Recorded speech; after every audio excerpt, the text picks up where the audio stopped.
ते काय विचार करणार आहेत की मी यांना का हायर करावं. If you get habitual to doing your job in newer ways then you will be always ahead of the time. तर आपण काम मिळवण्याच्या दृष्टीने शिकलो का, जितके जास्त प्रकारचे जॉब्स आहेत तितके जॉब्स इव्हॉल्व्ह होतील. हे फील्ड माझ्यासाठी वर्ज्य आहे. त्यामुळे तुम्हाला जर का ग्राफिकल पद्धतीने पटकन जर का पॅटर्न शोधता आला, बहुतेक वेळेला डेटा सायंटिस्ट अप्रोचचे जे लोक असतात ते.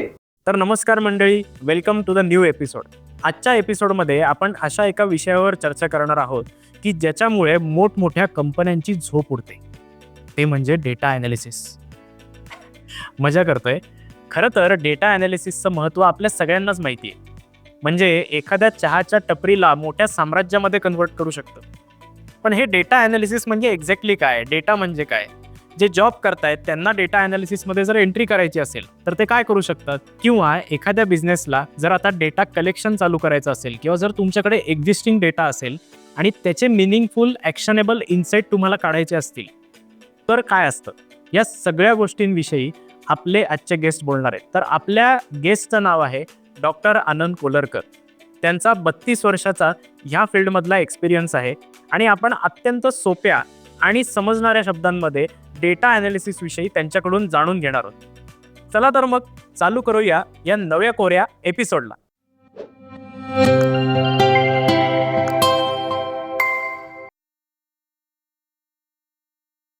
So Anand sir, welcome to our podcast आणि थँक्यू सो मच. तुमच्या बिझी शेड्यूलमधनं तुम्ही आमच्याकडे आलात. छान वाटलं मला आज इकडं तुम्ही बोलवलं आणि ओव्हरऑलच तुझ्याशी गप्पा मारायला मला नेहमीच छान वाटतं.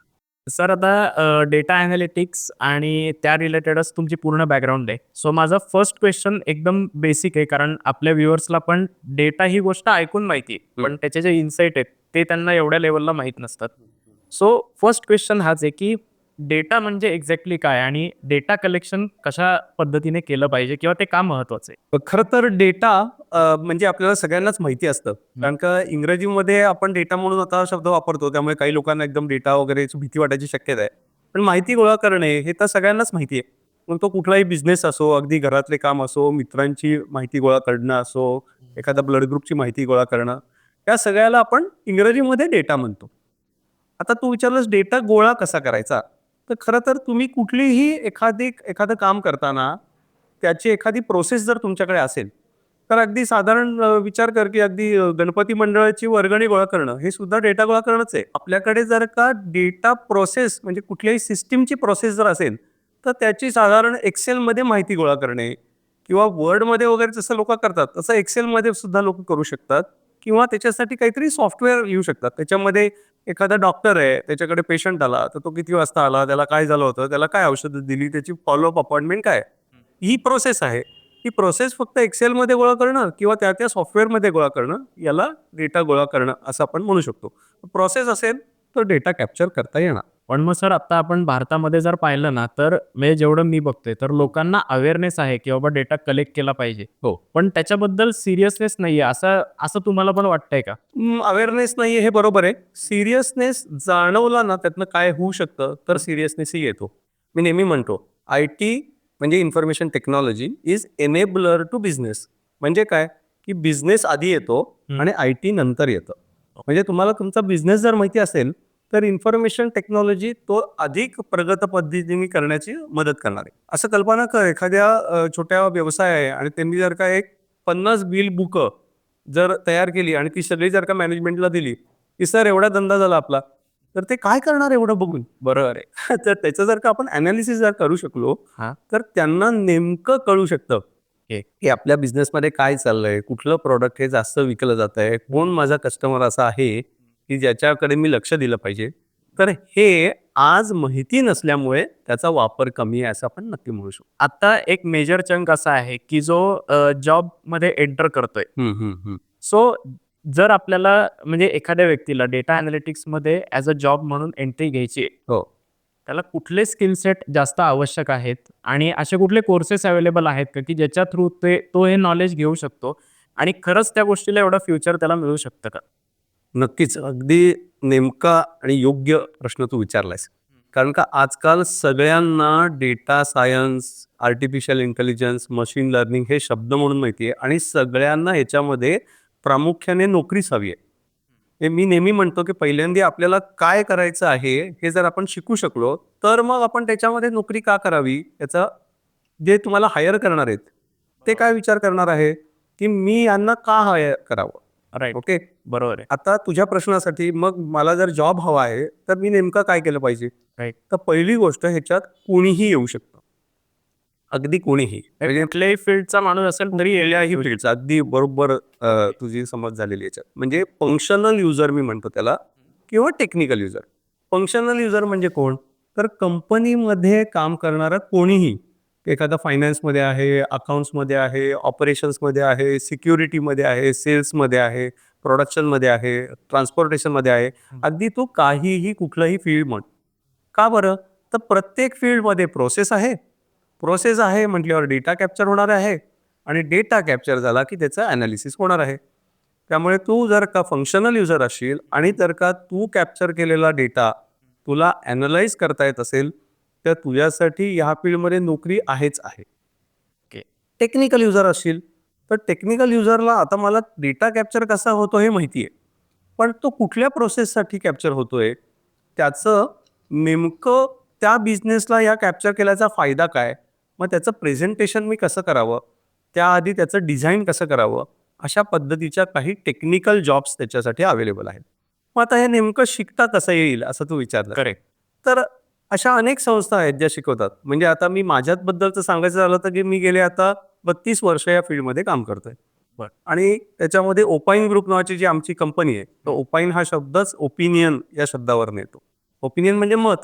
तर आम्ही इंडस्ट्रीमध्ये काम करता करता अगदी भारतात, जगात सगळीकडे काम करताना आम्ही काही टेक्निक्स कशा वापरल्या गेल्या पाहिजेत, त्याच्यासाठी मेथड्स कुठल्या बघितल्या पाहिजेत, त्याचा अनुभव आमचा जो आहे, म्हणजे आम्ही अजूनही कन्सल्टिंगमध्ये काम करतो. आमच्या अनेक कस्टमर्सला आम्ही सोल्युशन्स बनवून देतो. थोडक्यात आम्ही प्रॅक्टिशनर आहोत. आम्ही त्या फील्डमध्ये अजून काम करतो. तर अशा पद्धतीने आम्ही आमचे काही कोर्सेस तयार केले. मग त्या कोर्सेसमध्ये तू मगाशी विचारलंस की हे डेटा सायन्स अँड त्याचे फंडामेंटल्स काय आहेत, हा डेटा कसा आहे व तो हा डेटा स्टोअर कसा होतो. आपण कसं आता मराठीमध्ये बोलतोय तसं त्या डेटाबेसशी मी कसं बोलायचं, तर SQL नावाची लँग्वेज आहे, स्ट्रक्चर्ड क्वेरी लँग्वेज. बरोबर, आपण मराठीत बोलतो कळतंय, डेटाबेसची SQL या भाषेमध्ये बोललो की त्याला कळतं. मग ती जी आपण माहिती गोळा होते ती आपण त्याच्यामधनं ग्राफ्स कसे काढूयात, मग ते कशा पद्धतीने स्टोअर केले पाहिजेत, असे अगदी समजायला सोपे, म्हणजे एक्सेल सारखं टूल हे तुम्ही मॅनेजमेंटला कसं उपयोगी पडू शकतं इथपर्यंत ते अनेक मोठे मोठे संस्था ज्या आहेत त्या ग्राफिकल अनालिसिस कसं करतात, डॅशबोर्ड्स कसं बघतात. म्हणजे टी व्हीवरती आपण इलेक्शनचा डॅशबोर्ड बघतो, स्टॉक्सचा अगदी क्रिकेटचा सुद्धा डॅशबोर्ड बघतो. बरोबर आहे. तर हे सगळं बनतं कसं हे आता शिकणं सोपं झालेलं आहे. सर, आता तुम्ही म्हणलात की तुम्ही ऑलरेडी कोर्सेस घेताय, हं. तर तुम्ही स्वतः शिकवता त्याच्यामध्ये, म्हणजे तुम्हाला कन्सल्टिंग मधनं वगैरे वेळ मिळतो का इतर फॅकल्टीज शिकवतात तुमच्याकडे? दोन्ही प्रकारे. कसं आहे, आमच्याकडे एक आम्ही फोकस तयार केलाय की आपले सगळे फॅकल्टी हे प्रॅक्टिशनर हवेत. म्हणजे थोडक्यामध्ये काय की अनुभवी लोकांनी शिकवावं. म्हणजे आम्ही शैक्षणिक क्षेत्राच्या अगेन्स्ट नाहीये. मी स्वतः अनेक कॉलेजेसशी जोडलेलो आहे. पण आमच्याकडे जे कोर्सेस आहेत त्याला प्रॅक्टिशनर कोर्सेस आम्ही म्हणतो. म्हणजे सगळे जे शिकवणारे लोक आहेत त्यांनी त्याच फील्डमध्ये काम केलेलं आहे आणि ते जसं काम करतात तसंच शिकवतात. आम्ही त्याला थोडक्यात काय म्हणतो, what we teach is what we do on the projects and what we do on the projects we come back in the classroom and we teach. अशा पद्धतीचं तर सायक्लिक आहे. What we teach is what we do, what we do is what we teach. Okay, म्हणजे basically स्टुडंटला practical knowledge जास्त मिळतं आपल्याकडे. अगदी बरोबर. AI आता प्रत्येक फील्डमध्ये येते. अगदीच. ओके.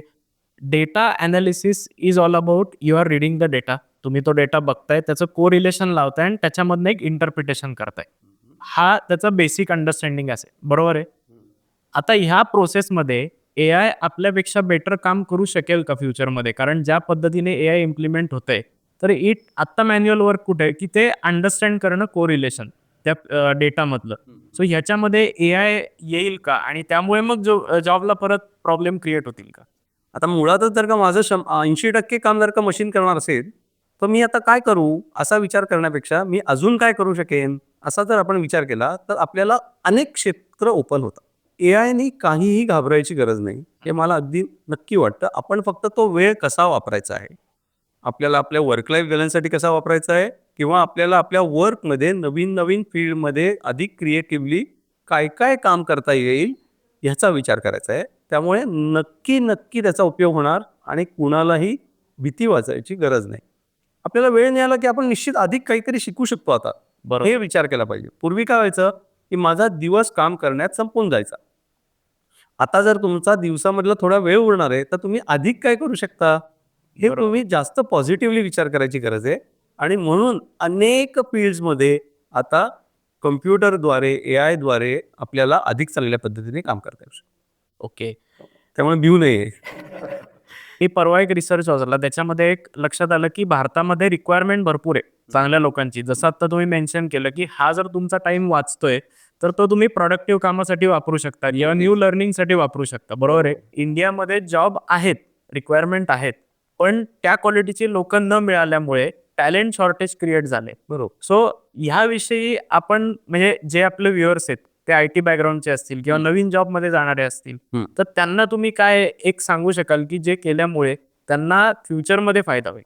आपल्याला आपण जे काम करतो त्याची प्रोसेस काय आहे, त्याच्यासाठी टेक्नॉलॉजी कशी शिकली पाहिजे, त्याच्या ॲडव्हान्समेंटचा उपयोग कसा केला पाहिजे, याची एक शिकण्याची हॅबिट जर निर्माण झाली, if you get habitual to doing your job in newer ways, then you will be always ahead of the time. Learn because you want to do some job. बरेचसे लोक काय म्हणतात की मी शिकलो, माझ्याकडे सर्टिफिकेट आहे, पण मला तरी काम नाही मिळत. करेक्ट. तर आपण काम मिळवण्याच्या दृष्टीने शिकलो का? बरोबर आहे. आपण जे शिकलो त्याचा आपण वापर करायला शिकलो का? तर मग ते तुम्ही दृष्टीचंच पडाल ना, की बरोबर. मला अरे हा मुलगा हवा आहे, राईट. कारण का हा चांगलं काम करतोय आणि तो माझं काम निश्चित करू शकेल. असा कॉन्फिडन्स बिल्ड हा कोणी केला पाहिजे, तर ज्याला जॉब पाहिजे त्यांनी केला पाहिजे. नाहीतर काय होतं की मला सर्टिफिकेट आहे, मी तुमच्या कंपनीत येतो, मग तुम्ही मला शिकवा, मग मी काम करीन. असं कशाला? तुम्ही जर शिकता आहात तर कसं काम करायचं तेही शिका. अशा अनेक कंपन्या आहेत. अगदी आमच्या कंपनीमध्ये सुद्धा वर्क प्लेसमेंट मॉड्यूल आहे. आम्ही अनेक लोकांना काम करण्याची संधी उपलब्ध करून देतो. मग तुम्हाला ते जे तुम्ही काम केलंय ते जर तुम्ही जाऊन मार्केटमध्ये सांगितलं की मी या स्टेप्सनी काम केलं, तर तेच नेमकं लोकांना ऐकायचं आहे. तर you should do those necessary things which you will get attracted towards your job.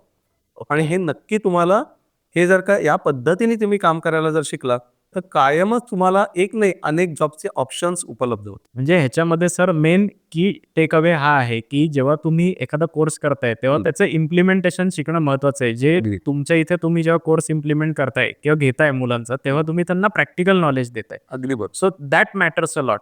So ज्यांनी आता जे कोर्सेस करायला बघतायत जी मुलं, त्यांनी हे पाहिलं पाहिजे की तिथे प्रॅक्टिकल नॉलेज किती मिळणार आहे, ना की जे सर्टिफिकेट मिळणार आहे. खरे. कारण तुम्ही जे म्हणताय ते मी पण ऑब्झर्व केले, कारण माझ्या कंपनीसाठी पण मी इंटरव्ह्यू घेत असतो ना, त्यांना डिजिटल मार्केटिंगचे कॅम्पेन लॉन्च करता येतात, पण त्याच्या मागची स्ट्रॅटेजी माहित नाही. एक्झॅक्टली. सो तो मॅटर होतोय. Actually we have to start thinking from the view point of your employer. Correct. मुख्य काय आहे की मला नोकरी का घेत आहेत, तर त्यांच्याकडे जास्ती पैसे आहेत म्हणून ते मला जॉब देणारच नाहीयेत. बरोबर. आपण त्यांना काय मदत करू शकतो, म्हणजे आपल्याला ते कसं काम करतात त्याची प्रोसेस माहिती आहे का, ते ऑटोमेट आपण कशी करू शकतो, त्याचा त्यांना फायदा कसा होणार आहे. तर मी आणि ते हे संपून जाईल. आपण त्या कंपनीचेच एक पार्ट होऊ. करेक्ट. तर करेक्ट. हा विचार मूलतः लोकांनी केला पाहिजे की मी आणि ते अशी दरी नाहीये. जितक्या लवकर मी ते काम करेन आणि त्या संस्थेशी जोडला जाईल, तितक्या लवकर ती दरी संपून जाईल आणि I will be in job. Data scientist आणि डेटा अनालिस्ट ह्याच्यामध्ये एक्झॅक्टली रोलमध्ये काय फरक असतो? आता काय ना, याच्यामध्ये खूप खूप वेगळ्या वेगळ्या टर्म्स लोकांनी शोधून काढलेले आहेत. म्हणजे डेटा अनालिस्ट आहे, बिझनेस अनालिस्ट आहे, डेटा सायंटिस्ट आहे, डेटा इंजिनियर आहे. तर कन्फ्यूज होऊन जायला होईल अगदी. तर सामान्यतः आपण दोन गोष्टी बघू. एक गोष्ट जी आहे ते बिझनेस साईडने विचार करणारे अनालिस्ट, म्हणजे असे सर्व लोक की ज्यांना हे डेटा सायन्स ही त्याची लाईफ सायकल माहिती आहे. डेटा गॅदर कसा होतो, तो कसा पद्धतीने स्टोअर होतो किंवा स्टोअर केला पाहिजे, आणि त्याचं विविध टूल्स वापरून त्याचं ग्राफिकल ॲनालिसिस कसं करायचं, हे बिझनेस अँगलनी समजणं किंवा प्रोसेस अँगलनी समजणं हा एक पार्ट आहे. बहुतांशी सगळे जॉब आहेत हे डेटा अनालिस्ट प्रकारचे जे जॉब आहेत ते तुम्ही तुमच्या जॉब ओरिएंटेड किंवा फंक्शन ओरिएंटेड, म्हणजे अकाउंटिंगमधली लोक कसं करतील, सेल्समधली लोक कसं करतील, अशा पद्धतीचे हे जॉब्स आहेत. त्याला आपण डेटा अनालिस्ट असं म्हणूया. डेटा सायंटिस्ट आहे ते थोडंसं इंजिनियर्ड अप्रोचकडे बऱ्याचशा लोकांचा कल असतो. म्हणजे मी जर का इंजिनियर आहे तर मला हा डेटा बेस जो आहे त्याचं डिझाईन कसं असावं, म्हणजे अनेक डेटा अनालिस्ट जे वापरणार आहे त्याचं डिझाईन अँगल मला कळतो का, त्याच्यावरती मला स्टॅटिस्टिकल इन्फरन्सेस काढता येतात का. म्हणजे त्याचे आता मग मला स्टॅटिस्टिक्सचा अभ्यास करायला लागेल का, असं अजिबात नाही. मी मॅथ्समध्ये एकदम गुरु पाहिजे का, असं मी म्हणणार नाही. पण त्याचं ॲप्लिकेशन मात्र तुम्हाला करता आलं पाहिजे. तर बहुतेक वेळेला डेटा सायंटिस्ट अप्रोचचे जे लोक असतात ते इंजिनिअरिंग पद्धतीने, डिझाईन पद्धतीने किंवा एखाद्या गोष्टीचं अल्गोरिदम्स कसे अप्लाय करायचे हे नॉलेज त्यांच्याकडे असतं. पण हे सगळेजण काही भिन्न नाही आहेत, हे सगळे एकाच टीममध्ये असतात. काही जण मोर युजर सेंट्रिक विचार करतात, काही जण मोर टेक्नॉलॉजी सेंट्रिक विचार करतात. हा त्यातला मुख्यतः फरक आहे.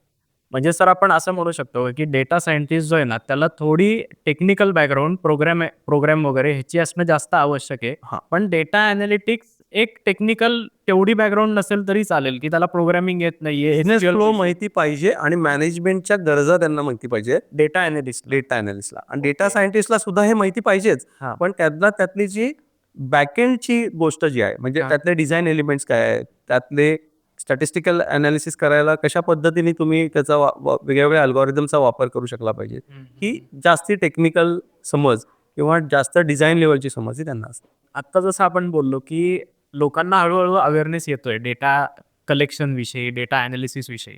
तर फ्रॉम बिझनेस ओनर पर्स्पेक्टिव्ह अशी काहीतरी स्टेप बाय स्टेप प्रोसेस तुम्ही सांगाल का की ज्याच्यामुळे आत्ता जे लोक SME सेक्टर आहे, कारण SME सेक्टर मेजर आहे, बरोबर. त्यांना हळूहळू डेटा कलेक्शन स्टार्ट करता येईल आणि फ्युचरमध्ये त्यांना फायदा होईल. हो, खूप छान प्रश्न आहे. मला असं पहिल्यांदा त्यांना सांगावंसं वाटतं की हे फील्ड माझ्यासाठी वर्ज्य आहे असं अजिबात डोक्यातनं काढून टाकलं पाहिजे.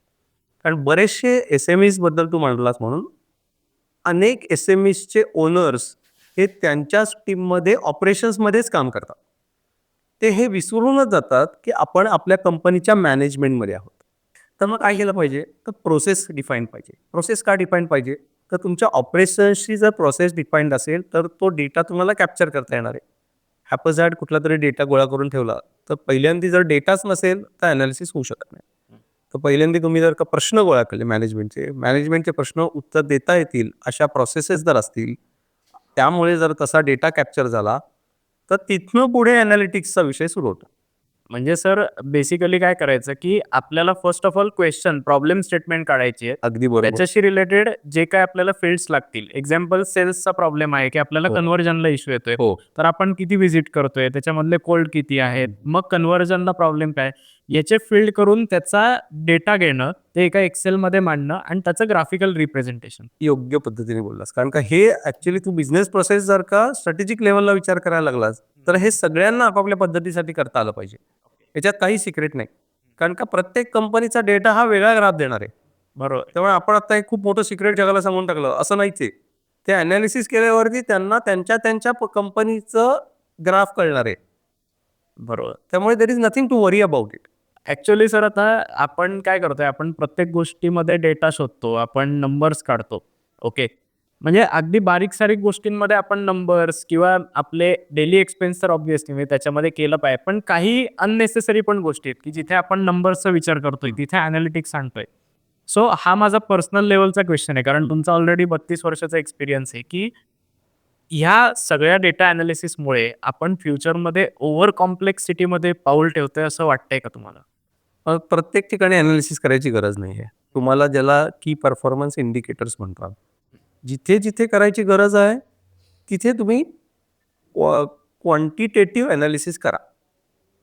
बाकी क्वालिटेटिव्ह अनालिसिस तुम्ही करू शकता. म्हणजे ही जी गोष्ट आहे म्हणजे त्याचं आर्टवर्क आहे, तर ते कसं केलं गेलं आहे, त्याच्या मागचा विचार काय होता, त्यातनं लोकांना काय जाणवलं, ती एक कलाकृती म्हणून तुम्ही त्याकडे विचार करू शकता. कारण कुठलंही काम ही शेवटी आर्ट अँड सायन्स आहे. त्यामुळे आपण जिथे जिथे नंबर्स केल्याने अधिक प्रगती होणार आहे ते तुम्ही अनालाइज करू शकता. त्याच्यासाठी ते काम करताना तुम्हाला प्रेशर करायची गरज नाही आहे. कारण जेव्हा तुम्ही वर्षभराचा अनेक वर्षाचा डेटा एकत्रित आणता तेव्हा तो पॅटर्न तुम्हाला दिसणार आहे. पण तुम्ही तुमचं काम तन्मयतेने करत राहिलात तर तेव्हा तुम्हाला नंबरचं प्रेशर घ्यायची गरज नाही. तुमची प्रोसेस जर चांगली असेल, तुमचा ऑब्जेक्टिव्ह चांगला असेल तर तुम्ही फक्त त्याची नोंदणी करताय.